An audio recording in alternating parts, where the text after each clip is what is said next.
I'm Sister Anne Gardiner, a daughter of Our Lady of the Sacred Heart.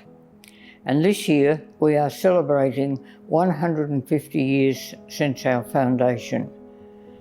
But we in Australia are also celebrating. And here on Bathurst Island we are celebrating 116 years since the daughters landed on this island. Thanks to the MSC priests and mainly to Father Zell, later to become Bishop Zell, we worked side by side.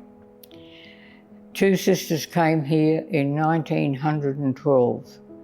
In 1914, the biggest cyclone ever experienced in the territory wiped the whole young mission away.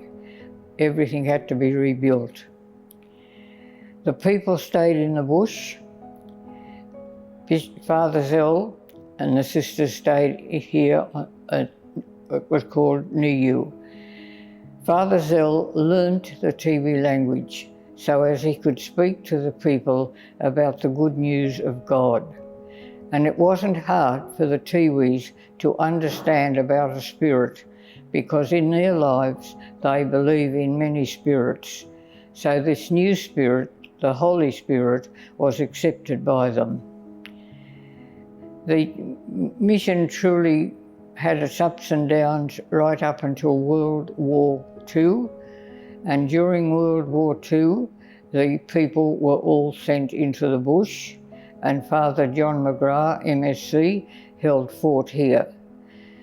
The place was never bombed, but Japanese prisoners were found here on the island, and the first Japanese prisoner was located on Melville Island by a Tiwi called Matthias Ulanura.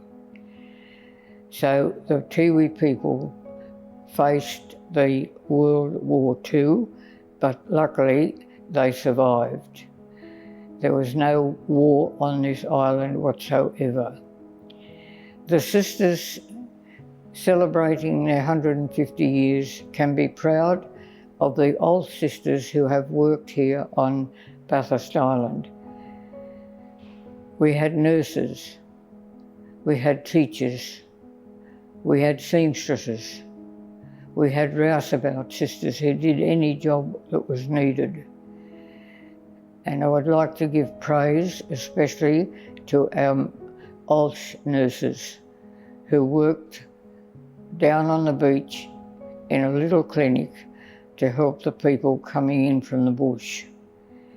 And then there was a sister, Sister Marita, who delivered 200 babies, and she only lost one baby. There was no electricity.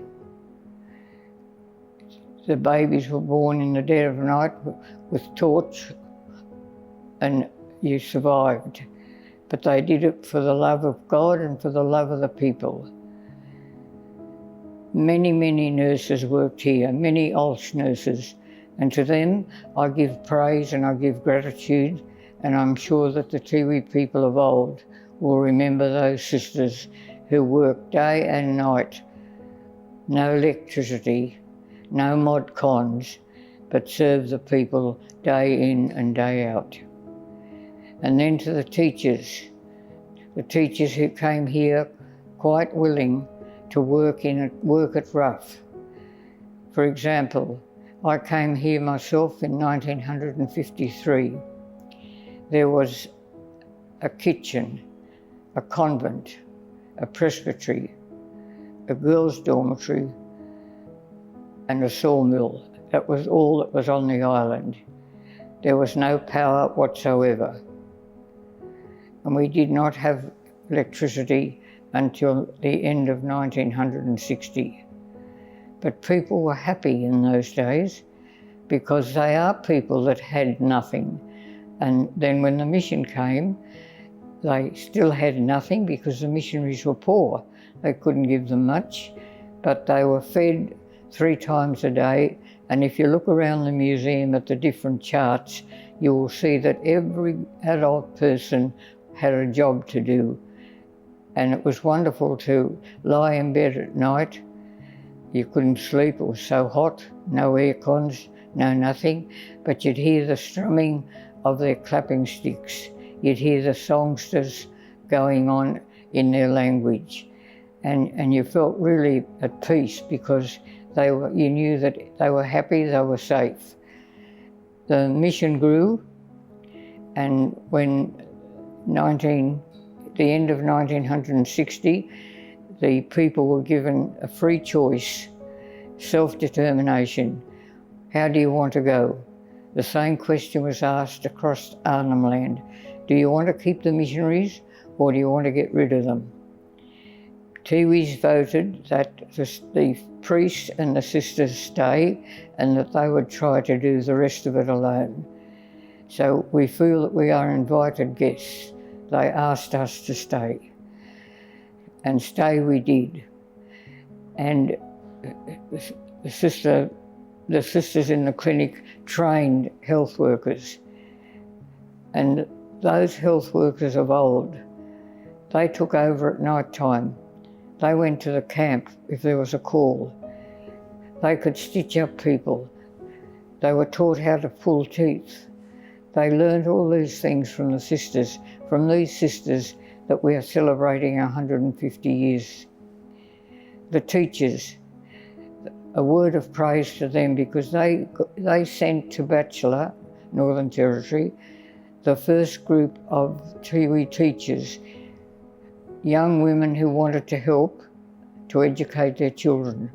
They were sent to Bachelor, and it took about 10 years for them to be officially called a teacher, because they would have 1 year of Bachelor, 1 year back here teaching, 1 year of Bachelor back here. But they stuck at it, and you've only got to look at the result of their writing and their stories of old to see how important education was to them in those days. The Beamerware was commenced by Sister Eucharia, and she also received the Order of the British Empire because she was such a noted woman. She worked in the leprosarium for years, and she was a great, great woman. And she came here and she opened a little sewing factory under the church. And the first sewing factory was solely making leather goods. And she made these leather goods for sale. Then there was an old building. She moved to the old building. She got sewing machines. She taught the young women how to sew. And finally she was given a grant and she built Beamerware. But sadly, the government changed its mind and they sent over a person to the council and took over Beamerware and left the women with just their area for sewing. So with all those trials, the sisters kept plodding along, and Beamerware is on the rise one more time. The Tiwi designs, that was commenced by Madeline Clear. Madeline came out, and Tim Clear, they were lay missionaries. So when we look around and think, how did Bathurst Island grow from being a mission to a township? We've got to thank the missionaries who worked here, who devoted their lives, who didn't think of looking at the clock or the watch. They just kept working for the sake of the people. So as we celebrate these 150 years here on Bathurst, I want to say, lest we forget all those who have gone before us, who sowed the seed of faith. The MSC priests, the MSC brothers, to Bishop Bezel, to Sister Josephine Sharp from Holland, who came here to this tiny Bathurst Island in 1912. They are the people who should be thanked as we celebrate our 116 years in the Territory, 112 years here on the soil of Bathurst Island. So it's a happy time for us to think that we have been associated with the Tiwi people for so long, and that we are leaving a legacy here, a legacy of love, I hope, a legacy of allowing them to become the people they want to be, not who we think they want to be. Allowing them to be who they are is so very, very important. Thank you.